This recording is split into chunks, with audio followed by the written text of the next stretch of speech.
On a même posté des packs avec des strings. Quand j'avais posté un pack où une go avait envoyé à son homme où elle disait cette année elle voulait jouir, qu'elle ne voulait pas connaître de frustration. Donc moi je connais plein de couples qui se sont formés grâce à moi. Bien sûr, bien sûr. Tu es devenue notre...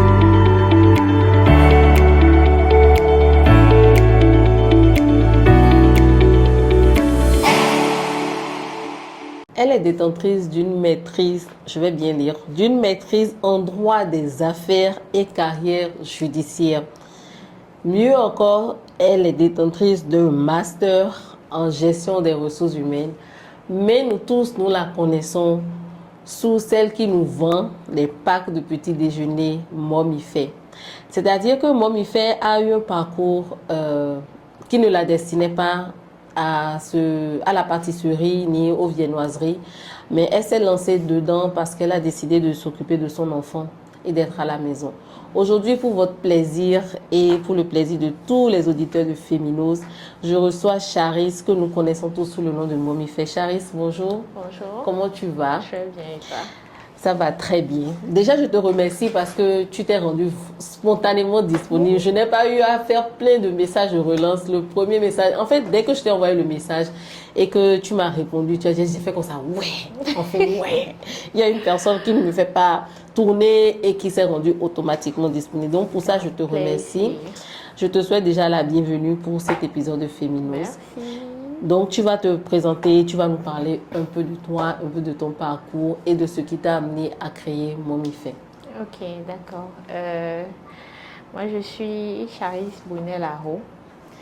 On me connaît sur Facebook sous le nom de Momifay. Et je suis pâtissière. Bon, en fait, aujourd'hui, je suis pâtissière. Okay. Bon, mon parcours, j'ai fait l'enseignement général. J'ai eu un bac A2. Et après, j'ai fait le droit à l'université d'Abomey-Calavi. Donc, en fait, tu as fait les sciences juridiques, la faculté des sciences juridiques. Oui, j'ai fait la faculté où il y a combien d'étudiants par année? Parce qu'il faut le préciser. Moi, je me rappelle quand j'ai eu mon bac, je m'étais inscrite en faculté aussi parce que je voulais aussi avoir le secours universitaire. J'avais une mention assez bien. Et la seule fois où je suis allée composer en faculté des sciences juridiques, mais attends, on était plus d'une centaine. Je me suis dit, mais comment les gens suivent les cours comme ça en fait? C'est la jungle. Pas 100. 1000. Ah, ok. Et comment vous faites? Comment on arrive à gérer la faculté des sciences? En fait, comment on arrive à tenir en faculté jusqu'au point d'avoir la maîtrise? C'est une question de ce qu'on aime. Moi, j'ai toujours aimé le droit. Je me rappelle que quand j'étais en terminale, j'allais au tribunal. J'ai fait Abomey. J'allais au tribunal d'Abomey pour suivre les procès. Et ça m'intéressait beaucoup. Donc, et puis, il y avait aussi une autorité que j'aimais beaucoup, Marie-Élise Béraud, que j'aimais beaucoup. Et je voulais être comme elle. Donc, c'était évident pour moi qu'après le bac, c'était le droit que j'allais faire. Donc, voilà. Donc, après le bac, je me suis inscrite. On a fait la première année. C'est vrai que ça n'a pas été facile. Il fallait se réveiller tôt. Je me rappelle qu'en première année, des fois, il fallait se réveiller à 4 heures pour aller sur le campus. J'étais avec des cousines. On avait loué juste derrière le campus à Zouba-Djela. Attends, vous étiez derrière le campus, mais il fallait se lever tôt quand même. Et bien sûr. C'était pourquoi il faut se lever tôt? Pour la place? Oui, pour la place. Il fallait être là très tôt. Si tu viens à 6 h, 5 h, la salle, elle est pleine. Les cours devaient commencer à quelle heure? À 8 h. À 8 h. Des fois, on avait cours. Des fois, vous venez même tôt et puis le procès se pointe à 10 h. Mais vous êtes là, vous attendez. Si tu ne viens pas tôt, il n'y avait pas de place. Donc, voilà, on a fait 4 ans dedans ou un peu plus. J'ai repris la maîtrise. J'ai fait 2 fois la 4e année. Oui, voilà. Donc, voilà. Et après la maîtrise, j'ai eu mon bébé. J'ai eu mon bébé. Juste après avoir soutenu? Non, on ne soutenait pas. Ok. Ok. On ne soutenait pas la maîtrise en même temps, c'était juste le diplôme dès que tu passais. Voilà, c'était juste le diplôme. Donc après la maîtrise, j'ai eu mon bébé en 2017. Et j'ai eu un accouchement un peu difficile. Et quand mon fils est arrivé, il fait, d'où mon Michel. Le nom, mon oui. Michel, okay. Quand mon fils est arrivé, j'étais tellement attachée à lui. Et on s'est retrouvés dans un cadre où je ne voulais pas le laisser parce que s'il fallait que je le laisse, c'est que j'étais partie tout le temps. Et son papa aussi, parce qu'il avait un emploi du temps très très chargé. Donc je me suis dit, bon, le mieux c'était que je reste à la maison au moins jusqu'à ce qu'il ait un certain âge, le temps de l'envoyer à l'école et tout ça. Donc au début, j'ai commencé par faire en 2018, j'ai commencé par faire des chips de patates douces. Ok. On va parler un peu de l'accouchement. Tu as dit que l'accouchement a été difficile. Qu'est-ce qui s'est passé? Déjà, j'ai eu une grossesse normale. C'est vrai que les débuts étaient compliqués. J'étais tout le temps alitée. J'ai passé pratiquement les 3 premiers mois à l'hôpital parce que ça n'allait pas. Et après, j'ai eu un dépassement de thème. Pour un premier, alors que souvent c'est rare. J'ai eu un dépassement de thème. Je pense que je suis allée jusqu'à 41 semaines. Et donc, le jour de mon accouchement, c'est vrai que les jours qui ont précédé, c'était déjà des jours, enfin, les mamans ont fait attention, tu ne dors plus parce que le bébé est agité la nuit et tout. Donc, cette nuit-là, j'ai beaucoup dormi. Le bébé était tranquille, j'ai beaucoup dormi. Et j'étais déjà allée à l'hôpital en début de cette semaine-là et le médecin m'avait dit que si il n'y avait rien, que je revenais, elle allait me déclencher. Voilà, donc j'ai trop dormi. Et quand son papa s'est réveillé le matin là, à 5 heures pour s'apprêter pour le boulot, je lui ai dit que je veux aller à l'hôpital parce que mon bébé n'avait pas bougé. Donc on est arrivé à l'hôpital, ils m'ont fait un monitoring. Donc après, comme on l'a un peu fait, il a commencé par bouger. Et puis on a fait une échographie, on a vu il n'y avait plus assez de liquide, voilà, donc il y avait le placenta qui s'asséchait. Donc on m'a déclenché et je suis restée là en travail c'était de 8h à 14h, mais c'était pas, enfin le col ne s'ouvrait pas comme cela se devait. Donc après on a dit qu'on allait... Le médecin a dit qu'il fallait sauver la maman et le bébé. Et donc, on a décidé de faire une césarienne. Donc, on a fait la césarienne et puis le bébé est venu. Et voilà, il est arrivé, ça allait. Donc, après ça, je pense qu'on a fait 4 jours à l'hôpital. Et on est allé faire une échographie le pédiatre qu'on avait vu, il nous avait dit qu'il fallait faire une écho pour vérifier si ses reins fonctionnaient parce que comme il manquait de liquide, il a dû puiser dans ses réserves pour rester hydraté. Voilà. Donc il fallait qu'on aille faire une écho. Enfin, les débuts étaient vraiment difficiles pour moi et ça a fait que j'avais du mal à le laisser. Donc, je me rappelle que je pleurais beaucoup à l'hôpital parce que je me disais que bon, si j'avais accepté qu'on me déclenche plus tôt, il n'y aurait pas eu tout ça là. Il y a souvent ça, les mamans s'envolent dès qu'il y a quelque chose qui arrive à nos enfants, c'est souvent le foot, alors que pourtant, c'est pas souvent voilà, ça. Donc voilà, après ça, on s'est retrouvés seuls, lui et moi, à la maison. Ma mère n'était pas là, donc elle faisait les allers-retours pour s'en occuper. Mais j'ai préféré rester moi-même pour m'occuper de lui, rester à la maison moi-même pour m'occuper de lui. Je préférais avoir un œil sur lui que de le laisser d'être parti tout le temps, de ne pas être là pour lui. Oui, j'ai préféré ça. Okay. Donc c'est dans ce parcours de t'occuper de ton enfant. Je comprends très bien ça, parce que je me rappelle que quand la reprise du boulot qu'on m'en venait pour mon fils, j'ai vraiment eu du mal. je pense que j'ai sincèrement envisagé de rester à la maison. Après, je me suis dit, bon, on va manger quoi? Je pense que ce qui m'a décidé à partir au boulot, c'est parce que j'avais besoin d'argent. Parce que, ouais, tu es en congé de maternité. Moi, j'étais en congé de maternité, c'est bon. Tu as ton salaire. Mais le jour où tu décides d'arrêter, il faut un revenu. Donc, je te comprends parfaitement. Et donc, tu as dit que tu as commencé à faire des chips de patates douces. Oui. Et comment ça a fonctionné, les chips de patates douces? D'abord, d'où est venue l'idée des chips de patates douces? Pourquoi tu t'es pas dit que tu pouvais faire juste un petit commerce, comme les gens font les petits commerces de divers? Pourquoi tu t'es lancé directement dans chips de patates douces? Ok, j'ai vu que je n'avais pas assez d'espace pour dire que je veux faire un commerce de divers. Et j'ai vu qu'il y avait beaucoup de gens qui faisaient des chips des chips de bananes,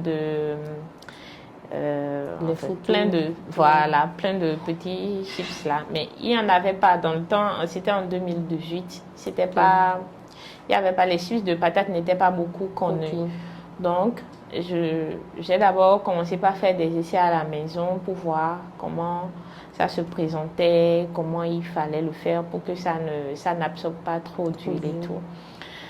Et puis, on a trouvé la bonne formule. Et je faisais à la maison. J'avais des amis qui m'aidaient pour la commercialisation. J'avais des amis qui travaillaient, je déposais auprès d'elles, elles vendaient et puis je récupérais les sous. Il y en avait même qui ne me demandaient pas de pourcentage. Il y en avait à qui je revendais et qui me prélevait quelque chose sur le prix initial que moi j'avais fixé. Donc voilà. Donc j'ai fait ça pendant un moment, mais c'était un travail prenant. C'était très prenant. Par exemple, quand il fallait le faire, j'y consacrais toute une journée. Quand je commençais le matin, je finissais complètement le soir. C'est vrai que les chips. Pourtant, on n'a pas l'impression que les chips, ça prend autant de temps.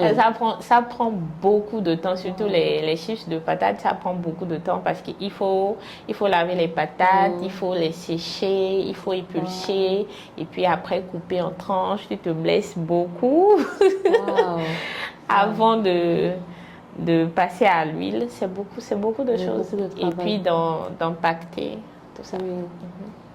Donc, après les chips de patates, pourquoi tu as décidé d'évoluer dans le commerce que tu faisais? Parce que c'était pas assez rentable ou c'est pourquoi? Non, ça ne me faisait pas rentrer beaucoup d'argent. Je me suis dit, je ne pouvais pas rester que sur ça. Et vu comment c'était prenant et c'était pas assez rentable. Donc, je me suis dit, moi, j'ai toujours aimé la cuisine. Tout le temps, même avant que je ne commence la pâtisserie, même quand j'étais encore au collège, je me disais toujours, quel que soit le boulot que j'allais faire, forcément, j'aurais un restaurant, quelque chose à côté, parce que j'aime beaucoup ça. Quand je suis à la maison, je suis tout le temps dans ma cuisine en train de préparer. Donc, je me suis dit que je vais ajouter la pâtisserie parce que la cuisine, ça prend beaucoup de temps. Et je n'avais pas la configuration qu'il fallait pour dire que je fais à manger, tout ça. Non, je me suis dit, bon, je vais faire une formation en pâtisserie. Et donc, j'ai commencé en 2019, fin 2019, je pense que c'était en octobre 2019. Mon fils devait avoir un peu moins de 2 ans, donc je le mettais au dos et puis je prenais ma moto de Calavi. Je venais ici à Gontico pour la formation. Et puis, bon, il y a des jours où je le déposais à la crèche et puis il y a des jours où je venais avec lui. Donc on a géré comme ça pendant 6 mois, le temps que je finisse la formation. Et je me suis lancée après ça. Et tu m'as dit que en fait, la formation, c'était 2 parties. Il y avait partie viennoiserie et gâteau. Mais que toi, tu as préféré... Toi, la partie gâteau ne nous a pas trop intéressé parce que ça prenait trop de temps. Oui, je suis quelqu'un de pas patiente, je vais dire. C'est vrai que maintenant, ça va. La patience commence à venir. Oui. Je suis quelqu'un de pas patient. Donc, quand j'ai fait la formation, on a fait la première partie, c'était les viennoiseries. Et je me suis dit, bon, ça peut aller, je peux gérer. Donc, quand on a commencé par la partie, les gâteaux et tout, je ne suis pas patiente pour les décorations. Tout ce qui est déco, je n'ai pas la main pour décorer. Je peux trouver quelque chose de joli, mais... Et puis, par exemple, je peux voir que cette table-là, elle est belle. Je la veux dans ma chambre, mais où est-ce que je vais la poser pour que ça donne un beau visuel? Je ne sais pas, je n'ai pas la main pour tout ce qui est déco. Ça veut dire qu'en fait, même les pâtissiers, il faudrait les féliciter. Bien sûr, c'est de l'art. Oui. C'est de l'art. Normalement, tout ça, ça s'apprend. Pas pâtissier qui veut. Non. Wow. Donc, je me suis plus concentrée sur les viennoiseries. Mais c'est vrai que maintenant, on essaye maintenant d'intégrer les gâteaux d'anniversaire dans nos prestations. Mais au début, c'était juste que les viennoiseries parce que j'étais seule. Oui, Maintenant, d'où est venue l'idée des viennoiseries et des pâtes que tu as commencé à proposer? Au début, je faisais juste sur commande. C'est-à-dire que les gens commandent, je veux telle chose et puis je leur faisais ça. Donc, il y avait des mois où tu ne vendais rien. Par exemple, si c'est juste une seule personne, il y a eu des mois où je n'ai vendu qu'à une seule personne. Je me rappelle en 2020, là, il y a eu un mois où je n'ai fait qu'un seul pack de 5 000 francs durant tout le mois. Je n'ai fait qu'un seul pack de 5 000 francs. Mais est-ce que quand c'est comme ça se rentabilise? Non, ça ne se rentabilise pas, mais c'est les débuts. On passe faire des sacrifices. Voilà, on passe tous par là. Donc, je cherchais le moyen de pouvoir proposer plusieurs variétés de viennoiseries aux gens les matins et puis faire rentrer aussi de l'argent. Donc, c'est de là que j'ai commencé par faire. Je faisais 2, 3 petits trucs et puis je leur dis, demain, vous pouvez avoir pastel, croissant. Et puis, les gens me disaient, moi, je veux ci, moi, je veux ça. Quand on leur propose comme ça, quand il y a beaucoup de variétés et que le prix n'est pas élevé, c'est plus intéressant. Donc, on a commencé par faire ça, petit à petit. Et après, j'ai une amie elle voulait commander un pack un jour qu'on allait livrer à son chéri au boulot. Et elle m'a demandé si je pouvais mettre une petite note là-dessus. Je lui ai dit que, mais j'ai rien, j'ai pas de carte, je ne fais pas de carte. Elle m'a dit non, c'est pas important, même un petit bout de feuille. J'ai dit d'accord. Donc j'ai pris un papier A4 que j'ai divisé en 4 et je lui ai mis la note, j'ai glissé dans le pack, j'ai fait la photo. Donc je me suis dit, c'est trop simple, il faut penser à faire un truc. Donc j'ai demandé à mon graphiste, est-ce que tu peux me faire une ébauche pour des cartes qu'on va mettre dans les packs là. Il m'a fait ça et j'ai imprimé. Donc, j'ai commencé par proposer ça. C'était encore plus intéressant. C'est un service qui est payant ou bien c'est offert sur les packs? Maintenant, c'est payant. Avant, au début, c'était gratuit parce que c'était juste un bout de feuille sur lequel on avait mis le logo et le numéro. Maintenant, c'est plus sous format de carte. On le présente sous forme de carte. C'est vraiment solide. Voilà. C'est une prestation payante. Oui, c'est payant. Oui. Et ça a eu du succès?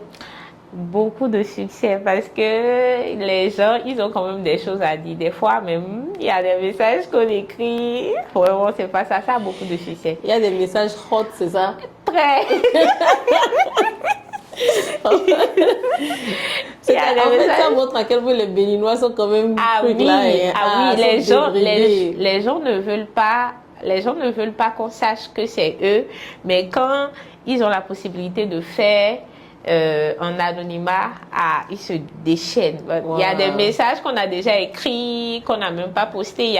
Il y en a qu'on a postés, on a même posté des packs avec des strings, tout ça. Oui. En fait, c'est la personne qui envoie le string à le pack. Oui, la personne me dit, je veux que tu ajoutes le string à mon pack. Et puis, je lui dis, OK. J'ai des vendeuses de lingerie, donc je les contacte. Je dis, je veux tel. Et puis, elles envoient et on met ça dans le package. Voilà comment ça se passe. Donc, en fait, il y a de... En fait, on se...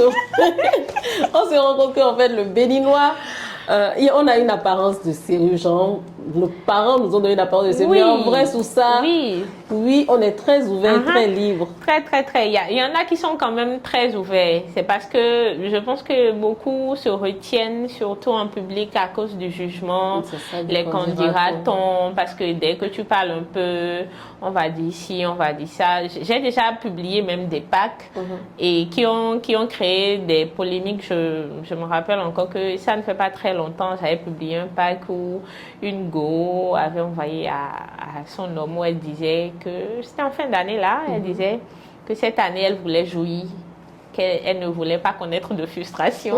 Donc elle quittait la relation et puis il y a un monsieur qui a partagé pour dire que non, qu'une femme ne peut pas dire ça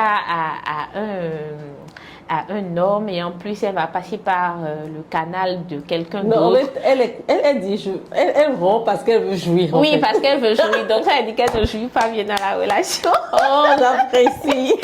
Elle a besoin de jouir. Donc, tout le monde a besoin de jouir. C'est la base. C'est important. Oh, mais c'est vrai, c'est libérateur aussi. Mais on se plaint de ça, mais je pense que c'est une bonne solution, une bonne alternative aussi des fois quand tu ne veux pas peut-être prendre les devants de certaines choses. Voilà. Il y en a qui, surtout la drague, c'est une solution, mais vraiment, ça facilite la vie aux gens. Il y a plein de gens. Moi, je connais plein de couples qui se sont formés grâce à moi. Bien sûr. Donc tu es devenue notre remetteuse avec tes packs petits déjeuners. Bien sûr. Et c'est même pas que les petits déjeuners. Au début, on ne faisait que les matins, mais là, je me suis arrangée.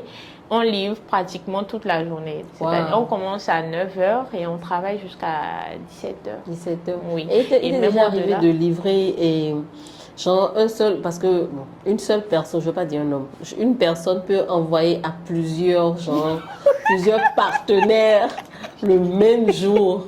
Est-ce que c'est déjà arrivé? Bien sûr. Je dis toujours. Et vous ne vous êtes jamais trompé? Ou c'est le même message que la personne fait? Ah, il y en a qui font le même message. Il y en a qui font des messages différents. Non, il y en a qui font le même message, mais c'est terrible. Oui, il y en a qui font le même message. Peut-être personne. Oui, j'ai déjà eu quelqu'un qui a commandé pour 4 femmes. Je ne peux pas dire que les 4, il est en couple avec les 4, mais le message qu'on a mis dessus, c'était le même message. C'est vrai que on ne peut pas juger de si c'est une relation amoureuse ou pas, parce que le message était quand même simple, c'était juste pour souhaiter une bonne journée. Mais c'était 4 femmes, vous voyez, et c'était le même pack, c'était le même tout. Wow. Comme il est arrivé qu'une personne commande pour 2, avec des messages différents. Donc là, le risque est surtout de ne pas se tromper. Est-ce que vous êtes déjà arrivé de vous tromper de destinataire? Pas parce que pas pour une même personne. Ok. Il est déjà arrivé, genre, une personne va commander pour 2 personnes et on va se tromper. Non. Il est déjà arrivé qu'une personne commande et qu'on livre son paquet à une autre personne. Oui, ça, c'est dans la livraison. Voilà. Mais bon, on a eu des cas d'hommes qui commandent pour plusieurs personnes et puis aussi des femmes qui commandent pour 2, 3 hommes. Mais secret professionnel, hein? Nous on livre, le reste là. Le reste là, il gère là-bas quoi. C'est pas mon problème tant que moi j'ai mon argent, moi je rends le service. Waouh! Mais ça demande beaucoup de professionnalisme aussi, hein, parce que des fois, la personne peut commander, tu vas la croiser dans la journée. Oui, bon. Ah oui, il y en a quand ils me croisent, ils sourient seulement parce qu'on se connaît. On se connaît. En vrai, tu livres, en fait, tu as commencé à faire de la vente de packs, mais là, tu peux en fait casser des foyers. Mais je ne ferai jamais ça. C'est ça la force du secret professionnel. Je ne ferai jamais ça. Ah, waouh. Et quand tu as commencé à vendre les packs, tu étais déjà sur Facebook ou bien comment ça s'est fait? Quand j'ai commencé, j'étais déjà sur Facebook, mais je n'avais pas de page professionnelle. Je suis sur Facebook depuis 2010. Et j'ai d'abord commencé sur WhatsApp. Je faisais des statuts et puis les gens me disaient je veux ci, je veux ça. Mais tout premier cake que j'ai vendu, je n'avais même pas encore de four à la maison. Il y a une méthode traditionnelle qu'on fait là. On met la marmite et puis on prépare l'appareil à cake. Bon, quand on dit appareil, c'est le mélange là. Et on met dedans. Les premiers cakes que j'ai fait, je les ai faits comme ça. Et je vendais d'abord sur statut. Donc, statut WhatsApp. Donc, j'ai créé ma page le 21 février 2020. Que j'ai créé ma page. Sinon, d'abord, bientôt c'était... 5 ans, là. Oui, bientôt. D'abord, c'était les statuts.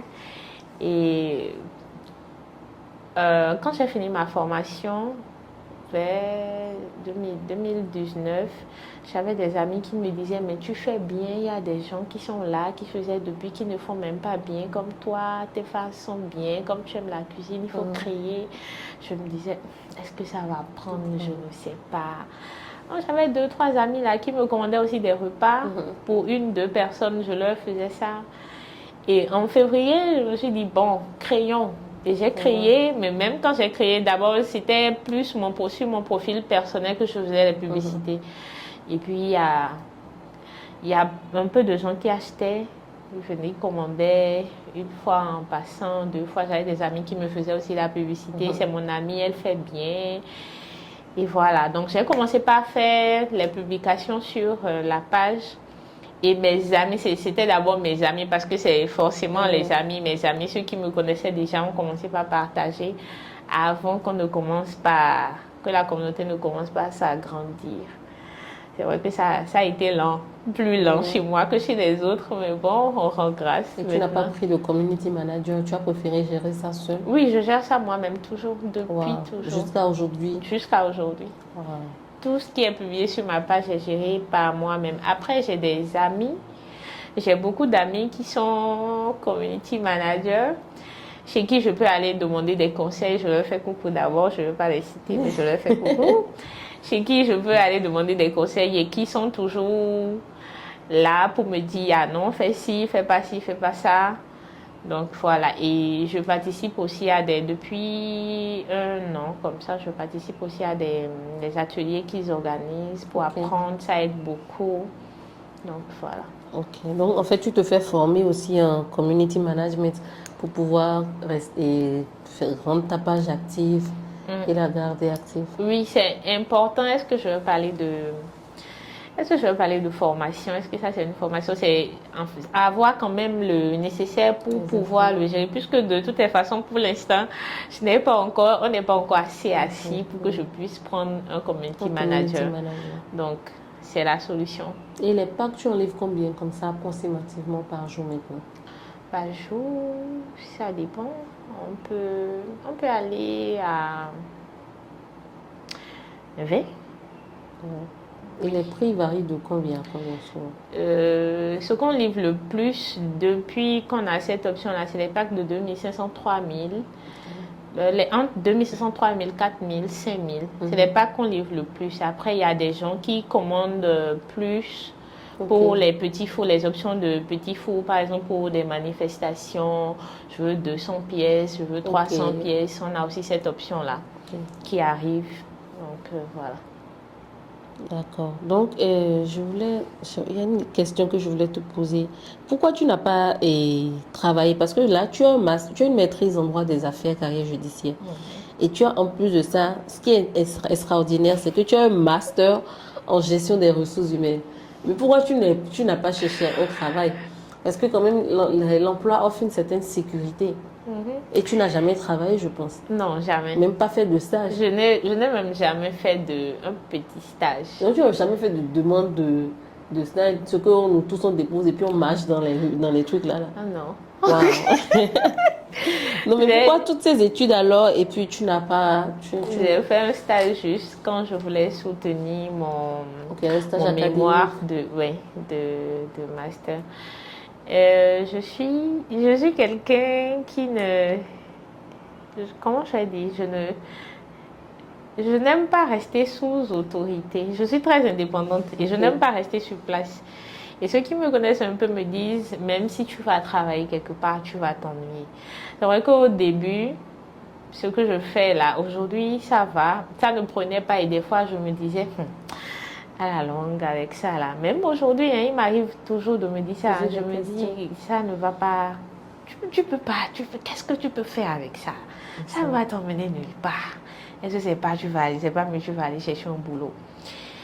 Des fois, ça va, des fois, ça ne va pas. Mais je sais que je ne peux pas travailler pour quelqu'un. Ok. C'est vrai que travailler pour soi-même, c'est même encore plus difficile que travailler pour quelqu'un, mais je sais que je ne peux pas travailler pour quelqu'un. Je préfère travailler pour moi-même parce que ça me laisse le temps de... Je dispose de mon temps. C'est vrai que quand je dis je dispose de mon temps, j'ai le temps de m'organiser entre mes activités, la vente et mon fils. Ok. Donc, Ton fils, ton combat, hein? mon fils, c'est mon combat. Mon fils, c'est mon combat. Mais est-ce que tu diras que les diplômes que tu as obtenus, c'est ça, n'en valait pas la peine, que tu as perdu des années du temps? Est-ce que tu penses que si tu devais revenir en arrière, tu ne prendrais pas le temps de faire autant d'années pour avoir la maîtrise en droit ou même après de te perfectionner en gestion des RH et que tu te serais peut-être arrêté seulement au bac? Je pense sincèrement que les études, c'est toujours bien. Franchement, des fois, je me dis, si je savais, je n'allais pas faire tout ça. Ou alors peut-être même après le BPC, t'orienter directement en formation de pâtisserie. Oui, des fois, je me dis ça, mais après, je n'aurais pas eu la même vision de la chose si je n'avais pas ce niveau-là. L'organisation, comment faire si... Il faut aussi une certaine intelligence pour le faire. Par exemple, quand on va faire des formations en pâtisserie, il y a des formations, quand tu veux les faire, le nombre d'années ou bien le nombre de mois que tu fais, et pour quelqu'un qui a des diplômes et pour quelqu'un qui n'a pas de diplômes, ce n'est pas la même chose parce qu'on estime que quand tu es à un certain niveau, tu as une certaine intelligence que la personne qui n'a pas le même niveau d'études n'a pas. Donc ça joue beaucoup. Je pense que ça m'aide beaucoup. La gestion des ressources humaines parce que j'ai des employés aussi. Donc ça aide toujours. Comment ne pas être la patronne trop sévère, la patronne trop gentille. Et puis voilà. Donc c'est important. Et le droit, dans tous les domaines de la vie, c'est important. On a besoin de ça. Et comment tu gères les employés? Tu as combien d'employés à peu près? Pour l'instant, 2. Comment ça se passe au quotidien? C'est pas facile. Et c'est compliqué. C'est vraiment compliqué déjà de trouver de la bonne main-d'œuvre. C'est compliqué parce que nos jeunes sœurs, elles ne veulent pas forcément travailler. J'ai commencé par avoir des employés depuis l'année passée en 2024. Et je me rappelle que la première qui est arrivée, la première que j'ai prise, elle venait le matin, elle restait jusqu'à une certaine heure et après elle rentrait chez elle. Et le premier mois qu'elle a fait un jour, elle a voulu me voler du beurre.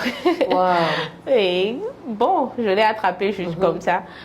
Donc après un mois, elle a arrêté. Il y a une autre que j'ai pris. Après, c'était pas simple aussi. Des trucs de manque de respect, tout ça. Donc elle a arrêté aussi. Mais donc j'ai fait 2 essais d'abord. J'ai vu que c'était compliqué et j'ai arrêté.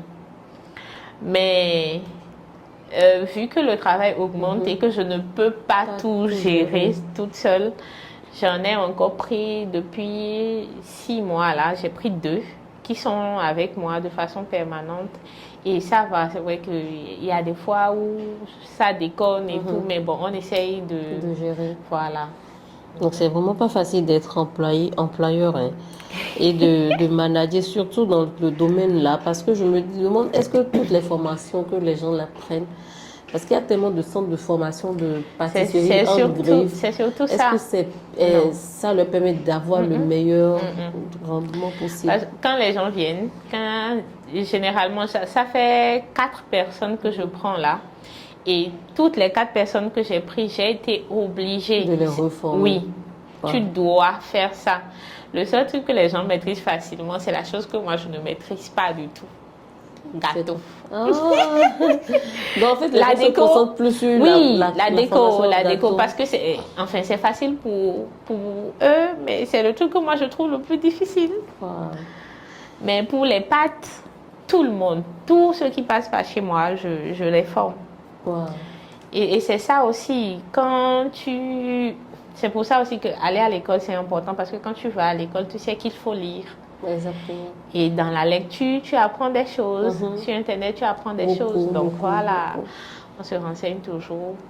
Donc en fait, la viennoiserie paraît plus compliquée que la pâtisserie, c'est ça? Oui, c'est plus compliqué. Oui, enfin, moi, je vais toujours dire que c'est plus compliqué parce que moi, je trouve faire les gâteaux, je trouve ça compliqué. Donc, forcément, je vais dire que c'est plus compliqué. Ok.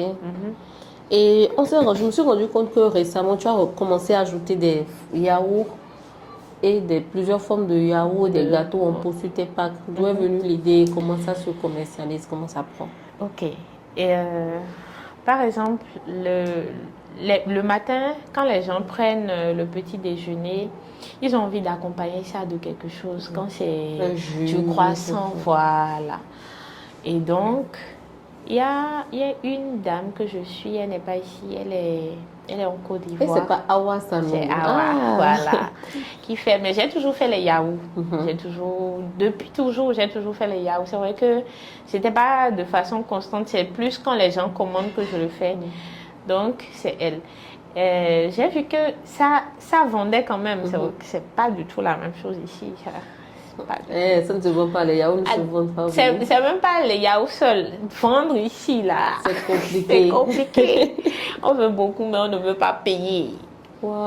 On ne veut pas payer. Donc, je me suis dit, bon, je vais essayer voir. Donc, j'ai essayé, je propose du tapioca, du yaourt. On a du yaourt simple, on a du yaourt au chocolat. Et puis, on fait de la menthe au lait, de la fraise au lait, du chocolat froid, glacé ou chaud. Wow. Oui, voilà. Donc, voilà. On a aussi du dégué couscous, dégué de mil. Et aussi de la bouillie de mil. Donc, j'ai essayé. Chaque fois, on essaye pour voir ce qu'ils aiment le plus ou moins. Donc, en fonction de ça, on élimine ce qui n'est pas... ce qui ne coule pas rapidement et on garde ce qui... Voilà. Et donc, quand je propose les packs et puis on leur dit, il y a telle chose en accompagnement, généralement, ils prennent. Ça passe plus vite. Ou bien, il y en a qui demandent, est-ce que vous n'avez pas un jus ou bien quelque chose avec lequel on peut accompagner. Donc, ça passe. Okay. Donc les yaourts, ça a plutôt bien pris à Cotonou quand même, les différentes formes de yaourts. Et c'est lequel qui marche le plus? Le yaourt simple, le yaourt au chocolat et aussi la bouillie de riz. La bouillie de riz, le tapioca, ils aiment ça parce que ils ne sont pas trop dans la découverte, ils préfèrent les choses qu'ils connaissent déjà. C'est vrai que les sucettes aussi, ça va. Il y a aussi des sucettes qui sont faites. Oui, la fraise au lait et la menthe au lait, on a l'option sucette pour rappeler un peu nos années. Voilà. Mais avec un coût un peu plus élevé. Parce que c'est un peu plus de travail. Exactement. Et après ça, comment tu arrives à faire la gestion de ton travail et ta vie familiale?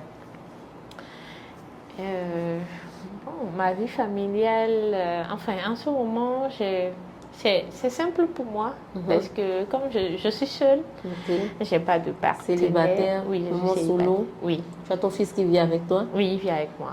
Donc, c'est pas compliqué. Mon fils, il n'est pas compliqué. Donc, les matins, je me réveille généralement à 4 heures et je commence. J'ai toujours une employée qui dort à la maison en semaine. Donc, on se réveille à 4 heures, on commence et puis à 6 heures, moi, je les laisse continuer et je vais apprêter la gamelle de mon fils, ce qu'il va manger le matin, à midi, son goûter. Wow. Donc, en fait, tu préfères tout gérer? Tout. Je fais tout à la maison. Tout ce qu'il mange, je préfère contrôler. Déjà que même quand tu contrôles, c'est pas facile. Donc, je fais tout et puis je le réveille. Il s'apprête. Je le dépose à l'école quand il part le matin, il revient le soir. Ok, donc tu as la journée de libre. Oui, j'ai la journée pour gérer mon commerce. Quand j'ai des courses à faire, je laisse mes employés.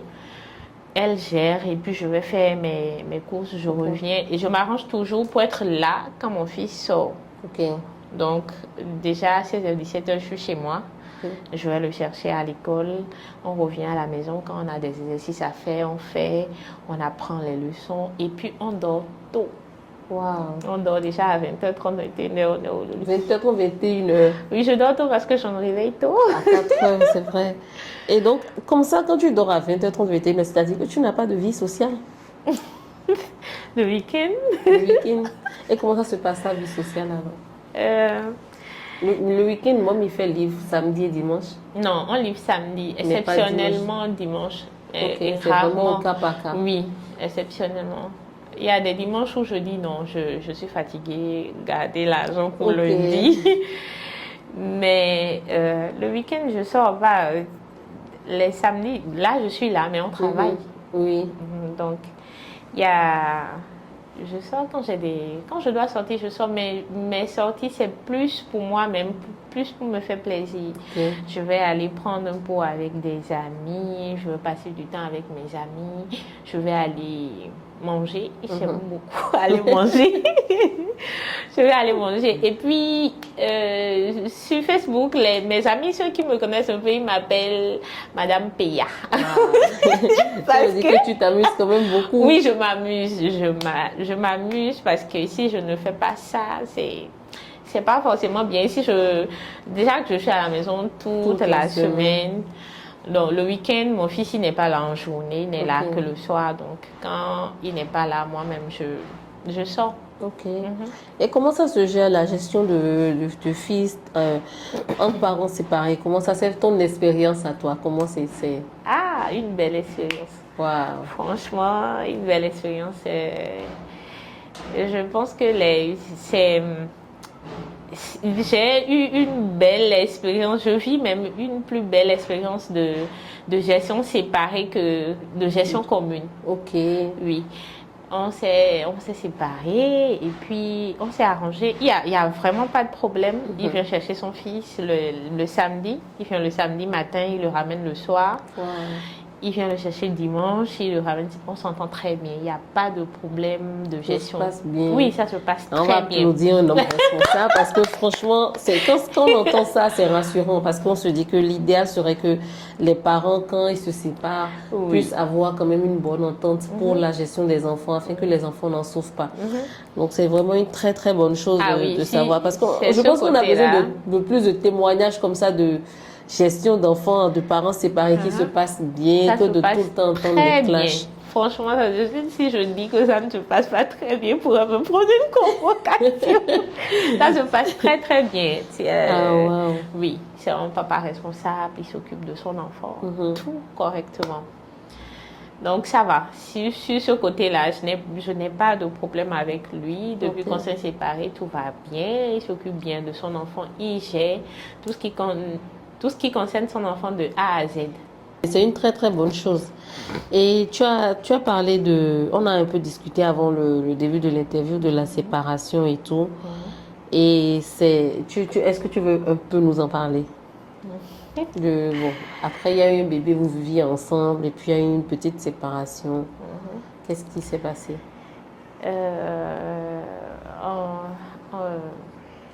Comment on va dire? Enfin, on était ensemble, j'ai fait bébé, on a aménagé ensemble. Et puis, je vais dire 1 an après, 1 an, hein? 1 an, c'était doux pendant juste 1 an. J'aurais aimé que ce soit plus long. Et puis, on a commencé par avoir des petits problèmes. Et puis, bon, quand tu es déjà une personne, comment je vais dire, un peu impulsive, quand tu parles, on se dit, ah non, elle est jalouse, elle parle trop, elle fait du bruit, elle fait ci, elle fait ça. Donc, on a commencé par avoir des problèmes petit à petit. Et donc, bon, quand tu es fâché, tu fais forcément des choses ou tu dis des choses qui peuvent se retourner contre toi. Voilà, et personne n'accepte de subir silencieusement. Et on est chez nous ici, là, c'est la bonne femme, c'est la femme qui accepte de subir. Tu te tais et puis tout ce qu'on te fait, tu subis, tu acceptes. Donc, il y a eu beaucoup d'écarts qui ne devraient pas, enfin, beaucoup de choses que je ne jugeais pas normales pour une vie de famille, mais je me plaignais, on ne m'écoutait pas, je m'énervais, je tempêtais. Donc j'ai fait beaucoup de bruit. Pour te faire entendre en fait. Oui, donc tout le monde n'était pas forcément d'accord et bon. Après, c'était un homme, on me disait, c'est un homme, il a le droit de faire ci, il a le droit de faire ça. J'ai dit que jamais je ne vais accepter ça. C'est le roi, donc le roi a le droit de faire ci, de faire ça. J'ai dit que non, c'est pas possible. Donc, c'est surtout ça. J'ai vu qu'on n'était pas... Qu'est-ce que le roi a le droit de faire? Qu'est-ce que le roi a le droit de faire et toi, tu n'es pas d'accord pour que le roi fasse? Le roi n'a pas le droit d'avoir beaucoup de reines. Le roi a une seule reine. Pour toi, normalement, Salomon a 300 femmes et 700 concubines. Moi, je suis une reine d'Abomey. Il y a des choses qu'on ne fait pas avec moi. Donc les rois d'Abomey n'ont pas plusieurs femmes. Non, ça c'est avant. Ça c'est avant. Donc les rois d'Abomey de maintenant n'ont pas plusieurs femmes. Non, maintenant là, les choses ont beaucoup changé. Les choses ont beaucoup changé. Oui. C'était surtout ça. Et puis, je pense qu'il y a aussi le fait que ce que je faisais n'était pas... Enfin, ça n'a pas été dit, mais j'ai vu que ce que je faisais ça ne rentrait pas forcément dans la configuration de comment l'autre envisageait son avenir ou bien de la femme qu'il voulait à ses côtés. Et je pense que tout ça fait partie du problème, même si ça n'a pas été dit clairement. Ça fait partie du problème et puis tu subis des frustrations à cause de ça. Moi, j'étais partie pour vivre quelque chose de bien. Ça n'a pas été le cas. Je n'ai même pas été frappée. Mais ce que j'ai subi là, j'ai subi de la violence psychologique. Je dis que j'ai subi de la violence psychologique parce qu'on me faisait des choses et je n'avais pas le droit de parler, je n'avais pas le droit de me plaindre, c'est que je devais rester là et subir. C'était soit tu subis, soit tu t'en vas. Wow. C'était ça. Donc, je devais subir, par exemple, j'étais encore dans la maison quand on avait présenté quelqu'un d'autre à la famille et tout ça. Oui, donc j'ai subi pendant longtemps. Et puis, voilà, c'est... Bon, là, on en parle un peu plus facilement, mais c'était difficile, oui. Donc voilà. Et moi, Mifé a décidé d'avancer quand même. Et tu es prête maintenant pour une nouvelle relation parce que je t'ai demandé et tu disais, oui, bon, bref, tu es prête dans la bouche, mais il n'y a pas en fait Est-ce que tu te sens prête réellement pour une nouvelle relation? Toi, tu joues les entremetteuses dans ton boulot. Mais je suis célibataire. Oui. Je ne suis pas fermée. Je ne suis pas fermée à l'amour. Je ne suis pas fermée à être dans une nouvelle relation. Mais si je vais me mettre avec quelqu'un aujourd'hui, il faut que la personne prenne en compte mes réalités. Et ma réalité, ma vraie réalité, c'est surtout mon boulot. Je ne veux pas...